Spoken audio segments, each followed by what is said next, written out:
As I went down in the river to pray, studying about that good old way, and who shall wear the starry crown, good Lord, show me the way. Oh, sisters, let's go down, come on down. Oh, sisters, let's go down in the river to pray. Ons het 'n middag gereël vir reën vandag, want ons het 'n verskriklike droogte in wat ons in die gesig staar. Nie net in ons distrik nie, maar in die hele land. En die boere het net gevoel ons moet bymekaar kom en ons moet weer ons afhanklikheid van die Here bevestig. En ons moet gaan soek waar ons hulp vandaan sal kom, en dit sal van die Here afkom. So ja.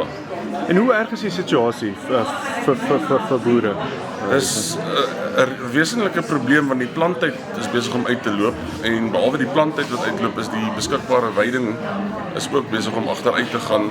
So dis nie net die saaiboere nie, maar dis die veeboere ook wat swaar trek op hierdie stadium. Daar is nie spaarkos nie, en vleispryse wat onder druk is dit ook nie 'n opsie om jou kuddes uit te slag nie. So dit sit 'n verskriklike finansiële las op die boere.